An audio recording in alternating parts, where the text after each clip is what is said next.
everyone. And it would not be a Monday morning if you didn't hear my dog barking in the background. But you guys listening to Author Talk with me, Amy Russell is back from Japan, and we're all dying to get information. Valerie Sweeten is here, and our lovely guest today is Lorna. So welcome back, Lorna. Thank you. I know. I'm so excited. When I saw you were booked today, I was so happy. We enjoyed our last podcast so much, and I was like, what has she done now? What has she done now? It's great.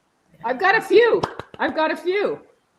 Oh, well, we are excited to talk about all of them. I cannot wait. It's always nice when we have a guest that we've talked to before come back because they have a new work of art. So you haven't given up on writing and been discouraged by the publishing process because it's different every time, right? Which is always a fun thing. But we always talk about our weekends, and I'm dying to tell you guys about mine. So this weekend has been chaotic. I am moving forward on my house, which Russell is going to give me crap about, but we're just going to ignore him and tune everything out. I'm moving forward on my house. Josh was actually in town this past week. So when I found out that it was going to be raining and cold on Halloween, trick-or-treat day, I took the kids to a bunch of festivals and everything yesterday to get candy. But the greatest thing that we did this weekend was we celebrated Sandy Lawrence's 80th birthday. So her sons threw her a surprise birthday party, which I have known about, and I was sworn into secrecy, so I could not tell her. And we were there on Saturday evening to celebrate her, and she was all surprised and didn't know, and tears. Of course, you know, when she had seen me and she was giving her speech and everything, and her granddaughters were there, she made a comment in there, and she's like, how Amy was my granddaughter, and they're like, but you have granddaughters, you know, like it wasn't like it was new. So, but it was a lot of fun, and her family, her sons threw a really great celebration for her. So she turned 80 on Saturday, living her greatest life. So that is so awesome. I'm sure she was just so touched because she loves her family so much. Oh, she does. I love that lady. My kids are all like, we're going to Grandma Sandy's. I'm like, yes, we are. The whole hour and a half ride there is what we were doing. They're like, what are we going to do when we get to Grandma Sandy's? Then when we left, they were crying because they didn't want to leave Grandma Sandy. And I was like, well, we have to go home because I don't like driving in the dark. So we're leaving. But it was fun, and it was an amazing time. But Russell is back, yes. And I'm dying, just like everybody else, Russell. I am dying to hear about your trip, but everybody wants to know, what is this that's moving in your food? Before we even talk about your trip, Russell, we all need to know this because it's scary. Okay, I'm just gonna throw it out there. I'm enthralled. You're muted, Russell. I had to post this. I know. As soon as it happened, I thought, oh, I can't wait. Amy's got to see this. So I was in Kyoto at the market, and Lorna, you know what I'm talking about. You probably have been to the market. I've been there. And it was an afternoon, and I was by myself, and I went down a little alley, and I went into a cafe. It was about 2:00. I hadn't had lunch yet.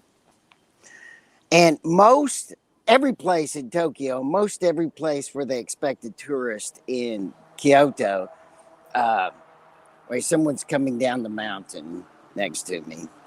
It adds to the suspense of your story. It has English underneath the Japanese words about the signs about what the restaurant is or in the menu.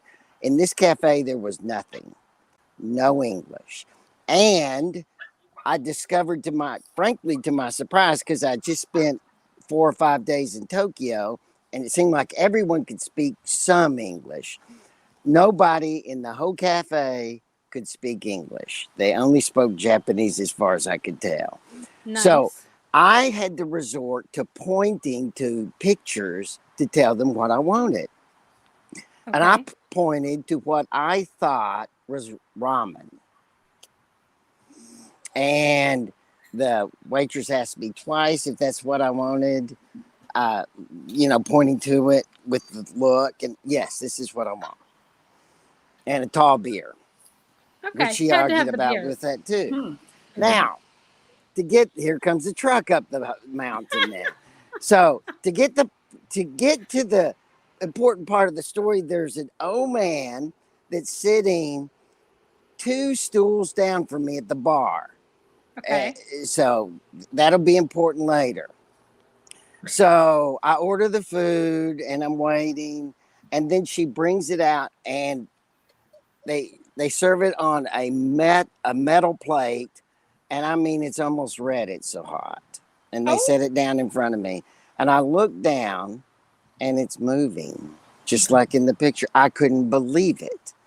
At first, I thought I was seeing something. Then I started looking for worms. Right? Did you eat it? Right? I'll get there. I'm Because I was afraid. stunned. But here's the thing. I'm a traveler. I'm out for new experiences, right? So Okay. I'm going to eat it, and I'm going to eat all of it because I'm a traveler, and it's a nice happenstance, right? But the first thing I did was I took that video because I knew nobody in the U.S. would believe me when I said my food was moving as I ate it. So I ate it, and it was a fat noodle dish with a beefy broth on it with these flakes on it, and the flakes were both embedded in it, so the noodles actually moved too. So the whole thing is moving while you eat it. And so I was eating it, and near the end of when I was eating moving noodles, this old man starts smiling at me 2 stools down, and he pulls his phone out and takes a picture of me. So I know I did something wrong. I just didn't have anyone to tell me what I was doing wrong. Yeah. But I ate the whole thing. And I did not find out till that night could I find someone to explain to me what I had for lunch. And I'm terrified. It's actually a common fish that we actually eat in the United States. It starts with a B. I can't remember the name of it. But obviously we don't eat it the way they do. They debone it, cube it, and then cut off flakes of it, and then embed it in the dish. And then the heat from the plate makes those flakes move. And as they bleed down in the noodles, they make the noodles move too. It's kind of a moving semblance of eating life, something alive. And by the way, the exciting thing for all Trekkies, and I'm a total Trekkie, so I was really excited about this. This was the inspiration for Gok, which is the Klingon main dish on Star Trek. So I was pumped that I got to eat real Gok. Was it good? Oh, it was so good. It was a great dish. Now, I hadn't had lunch till 2:00 that day. I was starving to death. So that's anything was good. Yeah. So. But it was a great dish. I don't know what I did wrong because the old man's smiling and almost because you laughing. ordered a beer. That's probably why. Because you ordered a beer, but you ordered a beer with it, and he was like, "Those two things don't go together." Like, I don't know. No one ever explained it to me. It was spectacular.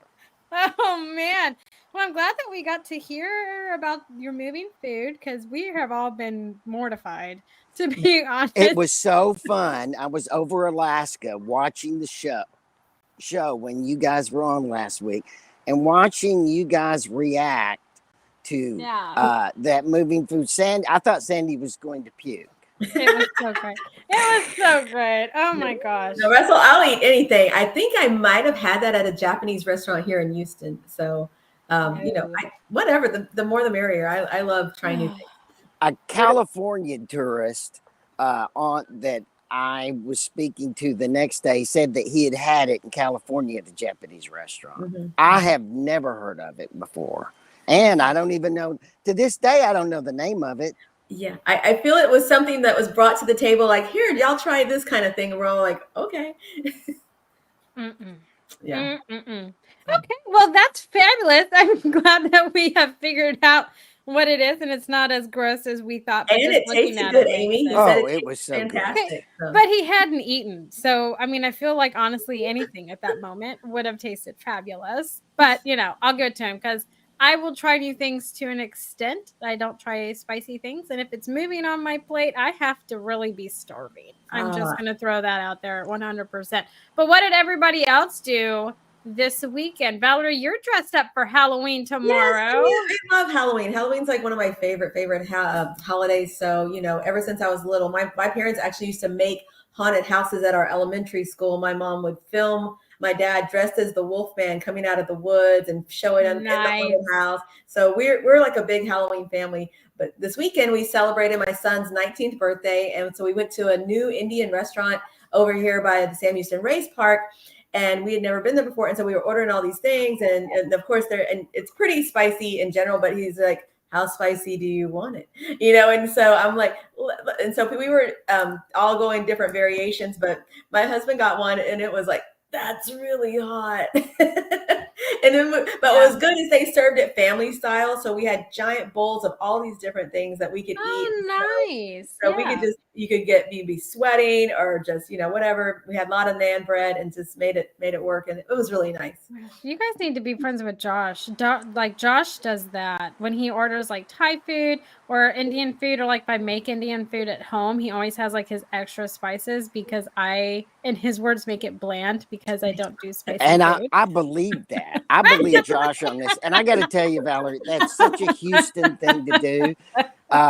As Houstonians, we're so used to all our international food. Yes. I got to tell you, you cannot find good, properly spiced Indian food in Atlanta because all these Georgians can't handle the spice. It's terrible.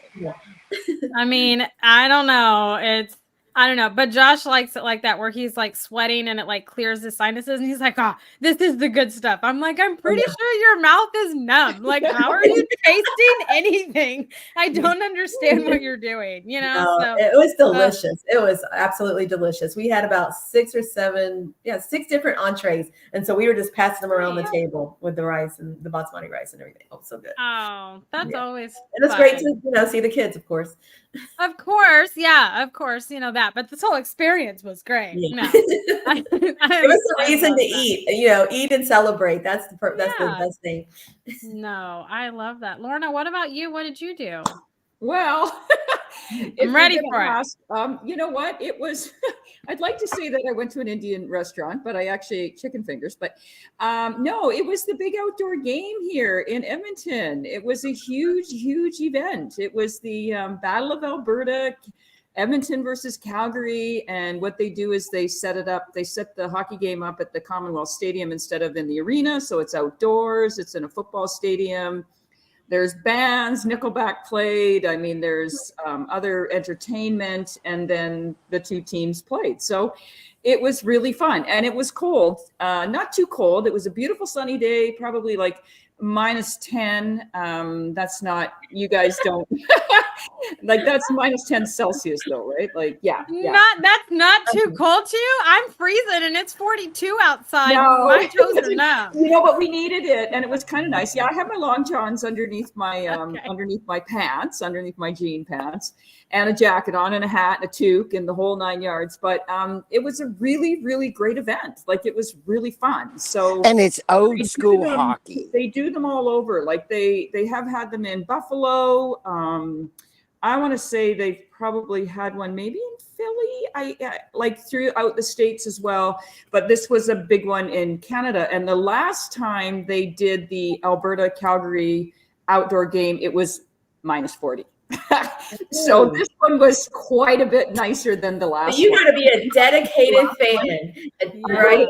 In a book. I didn't attend it.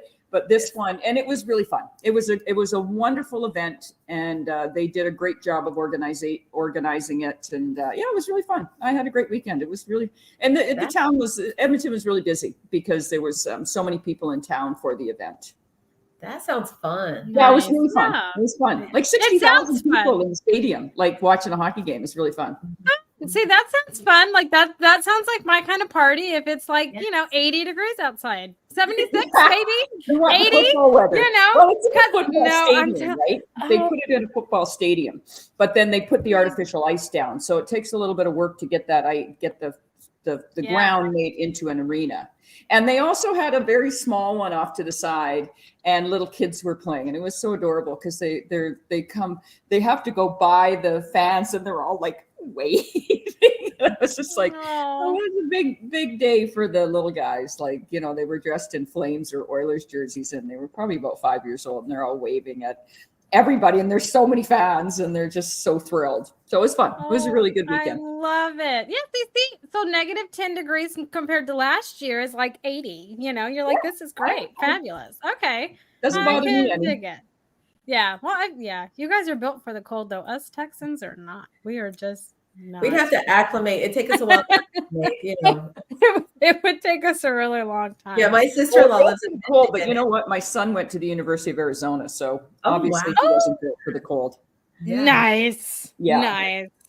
I like it. Well, let me tell you, I visited a lot.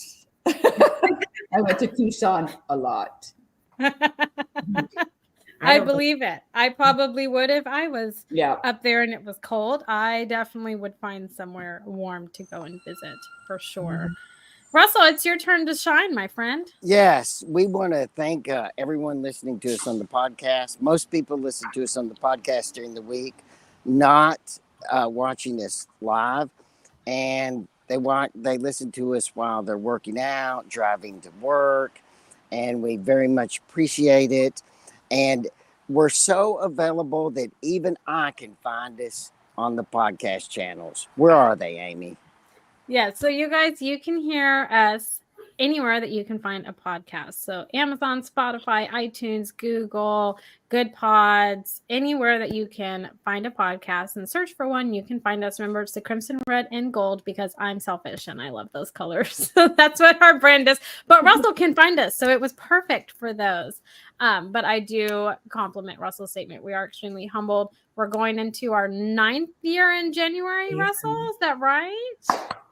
Mm-hmm. Yeah. I think we are. I keep getting confused, but we have these old videos that keep getting older and older. A long time. Either way, it's a long republish.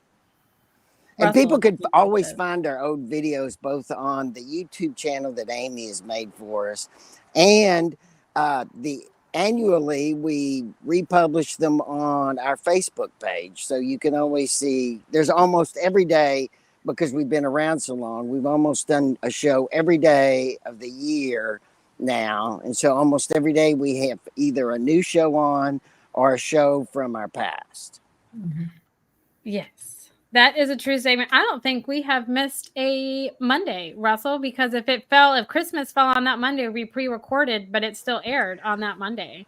Thank you for allowing me to tell my favorite story again. Lorna, you will not believe this, that Amy did the show 1 year while she was in labor. Oh my gosh. I was freaking out. He makes it sound really bad, and then I always have to clarify because he makes it sound like I was in It's not bad, it's good. I mean, you're such a badass. Oh my gosh.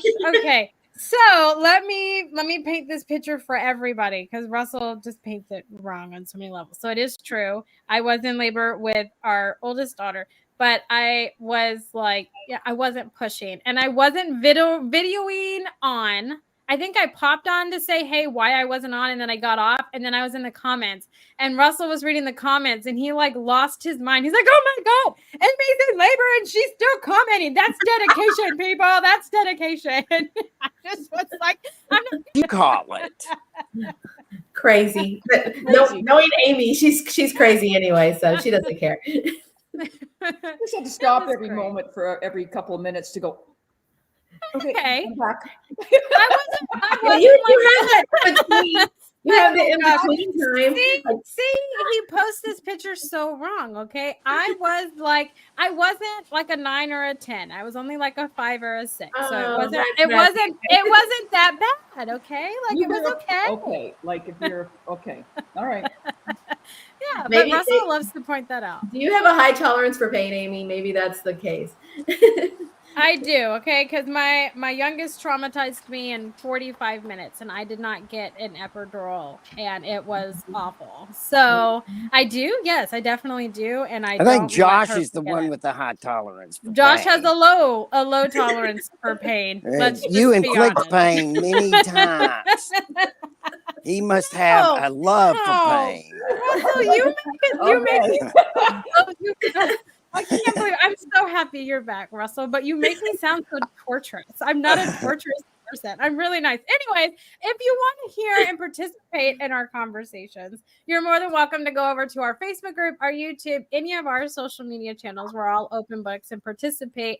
I control what comes out of my mouth, but my facial expressions are hard sometimes, and I talk a lot with my hands. So it's really fun to come on and laugh with us or at us. I generally laugh at myself. So you're more than welcome to join in on the fun if you want to. But we have a good, fun time. We love engaging and answering questions as we go along. So with all that being said, Valerie, I'm going to kick it to you and let's get Lorna talking about All the latest. right, let's pull this up real quick. And Lorna, I am so impressed by all these series, the books in your series, and hockey. I guess Yeah, because I do both. I mean, I do have hockey books, but I also have books that aren't hockey. Yes, that's what I was looking at too. So it says middle grade and young adult novels. Do you want to cover the hockey series real quick, and then we'll dive into the other stuff as well?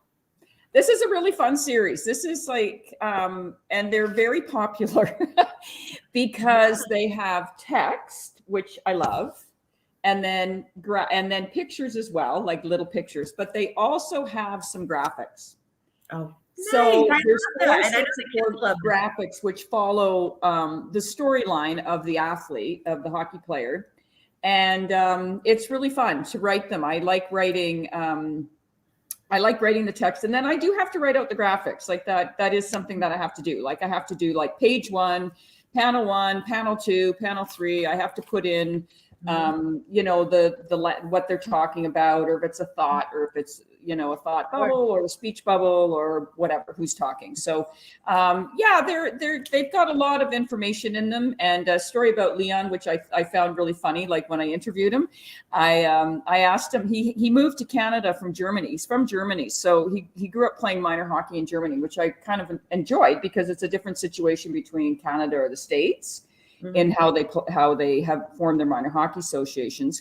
But he moved to Canada to play hockey when he was 16, going on 17, to play for Prince Albert and Saskatchewan. He said, I had no idea where Saskatchewan was. You probably don't know where Saskatchewan is either, but it's like he's trying to look it up on a map. But he got to Canada and he didn't know English all that well. So he thought, I want to converse with my teammates. And he said, I always like to be funny in the dressing room, but I couldn't get the English words. I didn't know English words. So I would say something and then it would fall flat and nobody would laugh. And he'd think, because he does have this really dry sense of humor. Uh-huh. So he said, I went to the high school and I signed up for this local high school class. And he said, I got to the first class and they were studying Shakespeare. And he said, yeah, he's like, I don't think this is going to help me converse with my teammates. I don't think Shakespeare is going to help me. I think Shakespeare can make anyone converse better. Well, he just said it wasn't going to help him in the dressing room. He just thought it wasn't going to help. He wasn't going to come in and there, over yonder sits your hockey equipment. So he canceled out of that and he went and then he learned from YouTube and TV and all of that sort of stuff, like the kind of regular stuff. So he does speak very good English now. That's awesome. So I'm assuming it's your love for hockey that made you want to spotlight all these people for your series, because they're these athletes that are amazing. Yeah, it's a great sport. For me, I find it really fascinating because it's fast and it's I like the speed of it, and I do like the sport. And I played the sport. My son played the sport. My husband's involved in the sport. So for me, it's kind of a natural, something natural to write about. So I think, and when as far as writing about it too, like you get to make it quick, like you get to make that writing snappy. And kids then will gravitate to it because they'll read it and it's quick and there's lots of verbs and there's lots of energy to the text. So I like it for that, for sure. Yeah, and it sounds like you're painting a very vivid picture. So the kids are like immersed in the story with the athlete, all of that. And so they're like going for the ride almost. They're going along for the ride, which is really fun. And I think the graphics tend to lend to that too, because the graphics will, you've got the pictures of the refs and, they're blowing their whistles and they're doing that kind of thing. So it does take them, you're right. You're exactly right. It takes them along for the ride and it immerses them into the game. And, I think probably a big goal with this series is to get those kids who don't necessarily like to read. And that's a super important thing for me, is to get, and only because I had a son who didn't read, but would read hockey books. So, or sports books. Yes, so for me, that was something I thought, well, this is a good way to get boys to read. Absolutely, because I know even from my experience, we had one kid like this, one kid like that, but we had an obsession with dinosaurs. We had an obsession with frogs. And so when you find their niche, then that motivates them to read. And then there you go. It expands their language, their writing, and everything. So kudos to you. Thank you. Yeah, it's fun. I like it. I do like writing these books for sure. Well, let's talk about your other stuff as well. So it says here you have middle grade and young adult novels. Tell us about those, please. Well, I do have young adult novels, and I have one that's called Denial, which has nothing to do with sports, although she is a swimmer in it, but she ends up quitting the swim team, but that's just like a minor plot. And it's a book about, I actually took it from, I'm giving away the plot of it, but years ago, my husband was working and this woman came in after the weekend and said, I'm a grandmother. And she never knew they never even knew the daughter was pregnant. And it was just kind of a very strange situation. So then I kind of started researching that and found this whole group of people who are pregnant and they don't know they're pregnant. Getting back to pregnancy and Amy being on air. You're in labor. That was not my issue. Thank you, Lorna, for bringing that up again. I double thank you for that. I wish that was my issue, that I did not, I didn't even realize I was pregnant. Right? Girl, no, I'm telling you. My mom has this photo from when I had my second one, and I'm straight out. And my husband made this joke and held a watermelon next to me, and he's like, "That's an 8-pound watermelon." Well, the damn girl came out 9 pounds, so he wasn't far off. But my mom I told you he likes pain. That's proof that he likes pain, because I know you paid him for that. No, I didn't. It was awful. I just he never lets me forget it. But I wish that it was one that I didn't know. I never showed nothing. That would be fabulous. Can you imagine though? Can you imagine? But I mean, it happened. And I mean, it did happen. And then when I started researching different people that it happened to, I thought, wow, this actually is something. And I had actually worked at the University of Victoria, which is in British Columbia, when I was younger. And there was a woman there who didn't know until she was 7 months. And when I was pregnant, I knew right away, but it does happen. So I wrote about a girl in high school who it happens to, and the book's called Denial because, of course, she basically, at that age, she was definitely in denial. So that was a YA, back to the YA books. And then I also wrote a YA book on rowing. I have a character in there that is a rower. Yeah, because I was a rower in high school, and actually my claim to fame is, I was in the spare pair for the Canadian national team. Never made the big boat, but I did make the spare pair and traveled to New Zealand for the World Championships. But and I coached for a lot of years. So that was a sport that was very near and dear to my heart. And I wrote a book about that. It's called When You Least Expect It. Mm-hmm. But it's more, the thing with sports books, especially when I'm writing novels, I use the sport as a vehicle. I don't use the sport it's not just about the sport. The sport is the vehicle for the underlying situation that's happening in the character's life. And in the rowing novels, her mom, she was single mom with just her, and then her mother meets somebody, and there's 2 kids, and her mother's moved her in with this family, and now she has these 2 annoying stepbrothers. She can't stand her stepfather. Yes. Well, he's just annoying. Stu is annoying. And she calls him Super Stu, and she's kind of and she gets cut from her rowing team, which happened to me. So the very first chapter is almost like me being cut and having to go home, and all my friends made the team, and that's what happens to this character. Plus she's thrown into this family that she doesn't really want to be in, so there's this whole like transition between her and her mom, and she's mad at her, and so that's really the whole story, is how her mom and her forge through the relationship and kind of get back together and you know, make this a good family again. So so I mean, it's always the vehicle for me. That's always the vehicle. Well, it sounds like, you know, and if nothing else, it sets it puts the characters in a setting that you're familiar with, that you can relate to, and then build that story. And then I build the story around it, right? Yeah. And you know, I mean, I'm not always writing about sports, but that one was definitely a sport book. Denial is not really a sport book, although, as I said, she quits the swim team. She does quit, so that's something that's very common as well. So yeah, I'm always like managing that. Just like in the character development, you're just, you know, bringing to life the characters for the storyline. Yeah. You know, and just like their frustrations, their struggles, their troubles, their problems, all of that stuff. But then I have another series that I wrote, and actually, I mean, this is like a moment. I don't usually ever do this, but it's a series on the Best Buddies Club, which is is a real club in especially in North America. I mean, it was started by the Shrivers down in the States. And it's up in Canada. And so I take 2 points of view. So I have like, and I don't know if you know what the Best Buddies is. They pair somebody who has, let's say, an intellectual disability to somebody without in a high school or a university, and then they become friends. So they become buddies.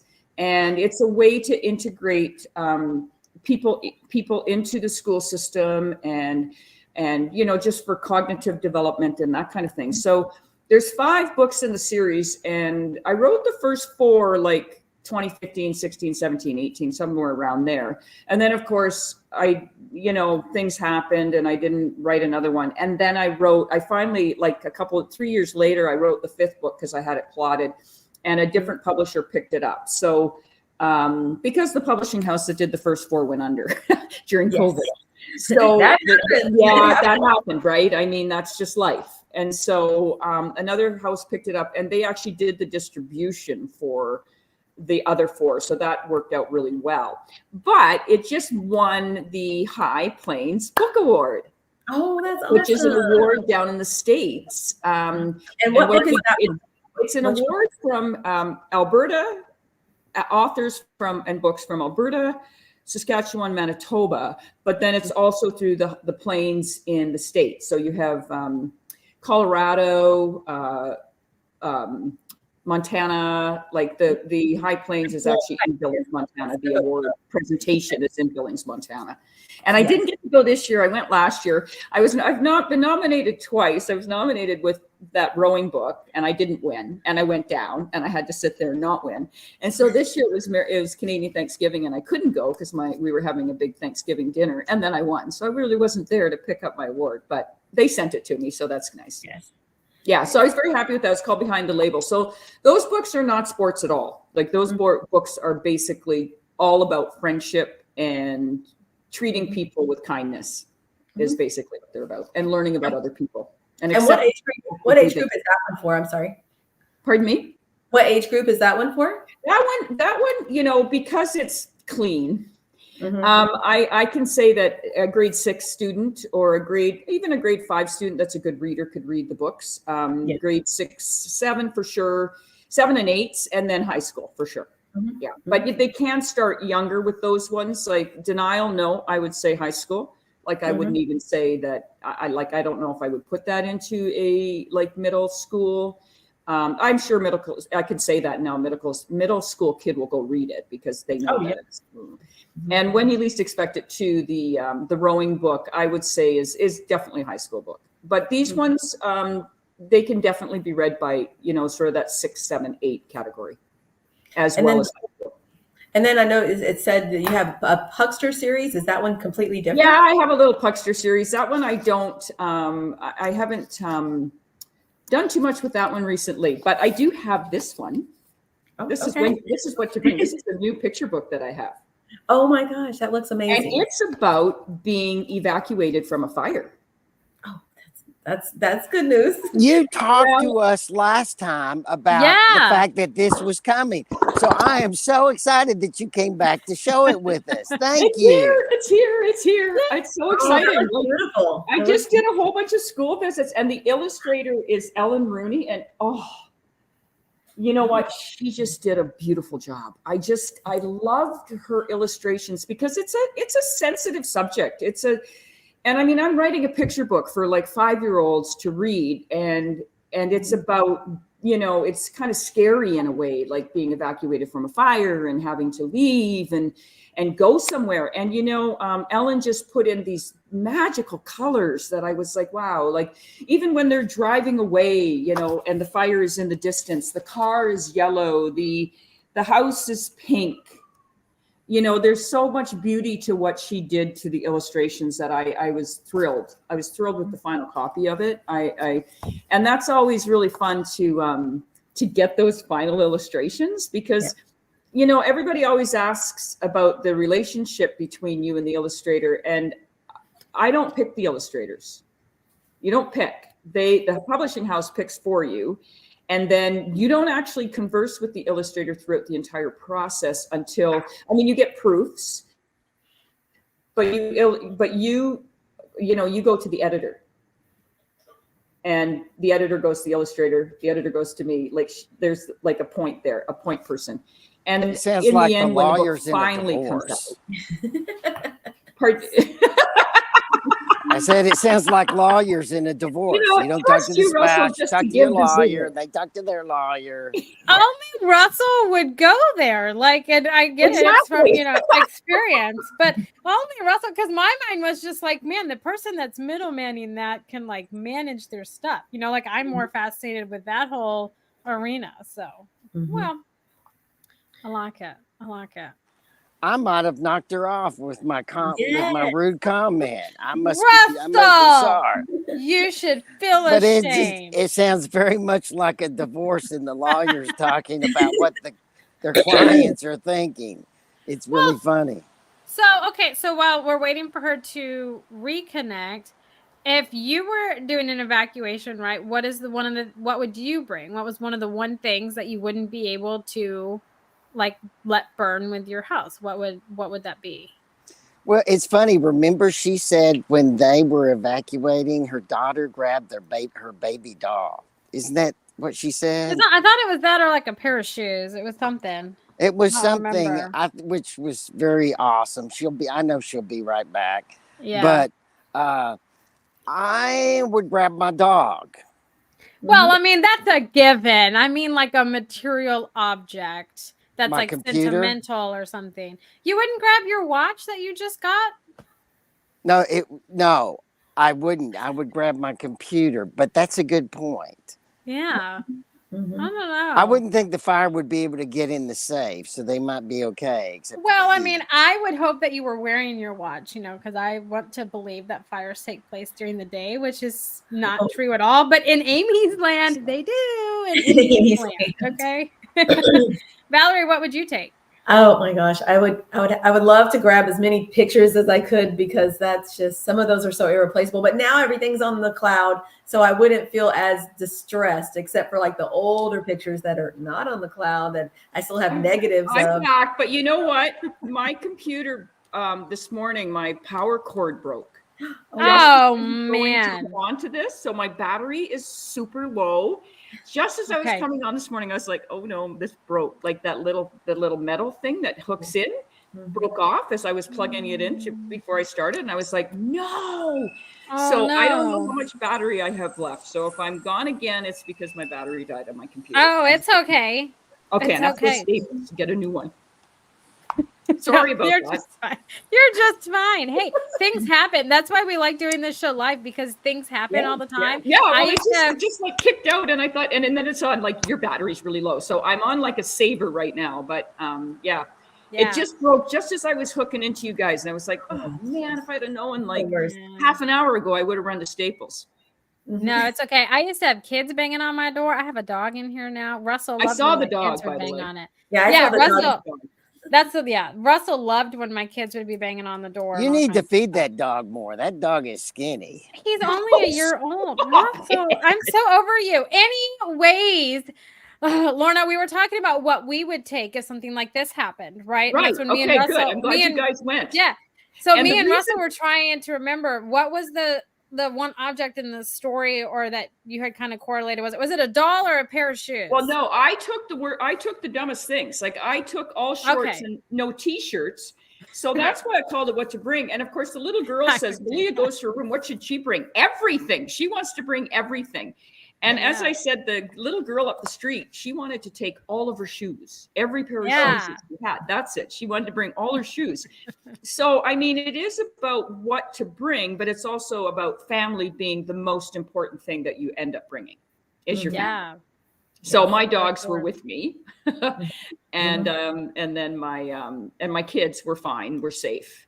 So I was all good. Right. Like, and so it's just a story about being evacuated and just kind of like, and with the forest fires that have gone on this year. Oh, so scary. I had a lot of people from Sonoma County telling me, hey, we have your book in our library because, it's a well-needed book for this, for this area. And we had quite a few forest fires in Canada this year, all through Canada. Yeah. I mean, I don't know what's going on, but something. Yes.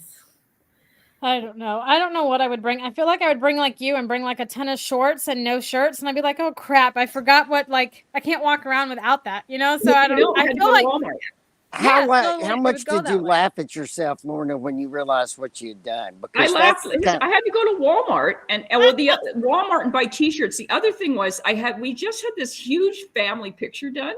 And I love it. Like, it's like all framed and it's the kids and the dogs are in it. So I'm trying to haul this picture out. And my husband looks at me, just goes, why are you bringing that? And I said, because it's really important. He said, Lorna, everything is digital these days. You do know that.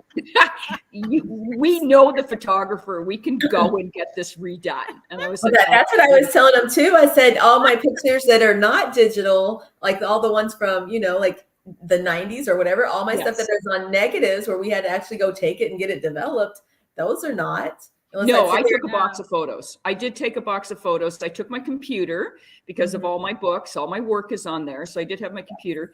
And then we have this truck. And for some reason, this is really crazy.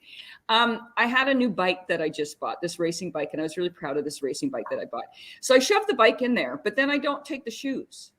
So I get the bike. I mean, I can't go biking anyway because I don't have it's a clip-in. And I was really excited. I finally got a clip-in bike and I couldn't, I didn't have the shoes. Like, it's really dumb. Like, I'm like, why would you just throw the bike in the back of the truck? That's really silly. Like, it doesn't make any sense that then you wouldn't take the shoes. So, I mean, it just was like this thing where you're just like throwing things in and then you're getting in the vehicle. And then you're like, well, why did I do that? So I have a question.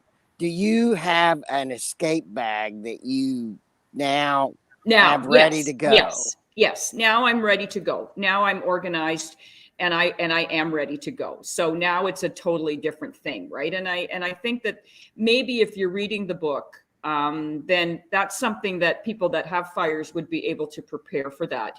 The other thing with the book is I think it can be used for tornadoes, floods, and even war, like what would you bring if you're in wartime and you have to leave immediately? Yeah. So see, I'm still sitting here pondering it and I'm going to ask the question. So I wanted everybody else to answer because I was like, I don't know what I would bring. Like, besides my kids and my dogs, I mean, I guess my cat, like, I guess like it's more Josh's cat, but your cat, maybe my cat, she says. Josh would ride his motorcycle away. That poor cat. Okay, that sounded really bad, but it's Josh's cat, okay? So if she would come to me, I would take her, but she doesn't really come to me. So if Josh can save her. But other than that, I don't really know, like, what I would bring, because that's, like, all that, like, that's what would all be important to me, like everything else. And that is what's important in the end. It is the family, like it is your family. Crazy. It is your animal. And they do have a cat in the book. There's a cat See? named Snowball in the book, but they have to wrestle the cat into the carrier. They have to See? So you understand my comment. That's my comment. Like, you understand, is it worth it? Like, if the fire's in my backyard and she's not cooperating, I don't know. I Yeah. don't know. They had to wrestle the not willing cat to into the burn. carrier. That's actually in the book. Mama wrestles Snowball into the carrier. Yes, that would be me, like 100%. I'd be like, get everybody else out. I'm gonna deal with this cat somehow. You know, I'm gonna make this work. If all else, I'm just gonna carry her out. So, Well, you know, this is Sure. really sad, but at the time, and I probably shouldn't say this, but my old dog, she was about 17, and she actually, she was in diapers. I had to so I have this dog in the back of the car, and she's actually in a diaper. Like, it was, so she just wouldn't give up, and she was having issues. So I looked it all up online, and I got all these diapers for her. My husband just used to say to me, "Oh, Lorna, like, this is like," I said, "Well, I don't know what, I can't do anything." I understand why you did that. There's nothing better than a good old dog. I There's would do nothing the better. same dog, thing. and she just had problems. So I kept her alive for a long, long time in these diapers. So I have this video of the dog in the back of the truck in diapers. And we thought we'd only be gone for a day, and we were gone for a week. Yeah. Oh, wow. And that's a long time.